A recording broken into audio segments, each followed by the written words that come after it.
Bonjour à tous, 608 salariés de chez Colruyt vont être licenciés d'ici la fin mars dans le Jura. Il s'agit des 200 employés qui travaillent sur la base logistique de Choiset, ainsi que les 400 autres qui gèrent l'administration au siège de l'entreprise à Rochefort-sur-Nonon.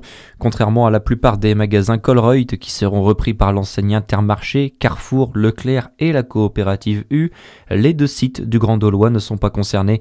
Le PSE déjà signé prévoit des indemnités de licenciement supérieures aux dispositions légales. L'école de gendarmerie de Dijon, en partie évacuée et confinée hier soir, une bombe de la Seconde Guerre mondiale a été découverte sur le site situé sur la commune d'Ouge. L'engin explosif d'environ 50 kg a été découvert au cours de travaux de reprise des réseaux souterrains actuellement en cours sur l'ancienne base aérienne 102.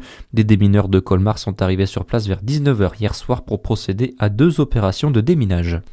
Plusieurs policiers de la CRS 43 basée en Saône-et-Loire ont été blessés mardi à Strasbourg au cours de la mobilisation des agriculteurs devant le Parlement européen. L'un des fonctionnaires de police pourrait perdre l'usage d'un œil. Une enquête est ouverte, annonce le parquet de Strasbourg hier soir. Un agriculteur drômois est actuellement en garde à vue. Le policier aurait reçu un éclat de verre après l'explosion d'un pétard. Il était encore hospitalisé hier soir. Une bonne nouvelle pour les entrepreneurs dans la région. Cette année, plusieurs structures se donnent la main et allient leurs forces pour donner un coup de pouce à celles et ceux qui veulent donner vie à leurs bonnes idées. C'est l'objectif du dispositif Fruité, un parcours accompagnement mis en place par Cluster Jura, Copilote et France Active Franche-Comté, 3 structures spécialisées dans l'aide aux entrepreneurs.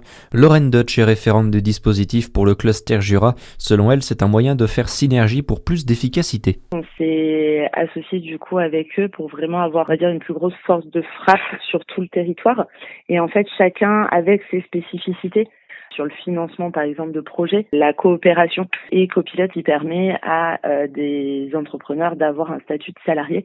C'est vraiment l'idée de pouvoir accompagner pour le lancement de l'activité. Et donc, ça s'adresse à des personnes de tout type de profil, qui sont en reconversion, étudiants, retraités, vraiment des personnes qui ont envie d'entreprendre sur le territoire franc-comtois en lien avec les questions de transition, justement, écologique, économique, sociale. Concrètement, un appel à projet va être lancé à la fin du mois. Ceux qui seront sélectionnés suivront ensuite pendant 9 mois des sessions accompagnement individuel et collectif pour faire éclore leur projet.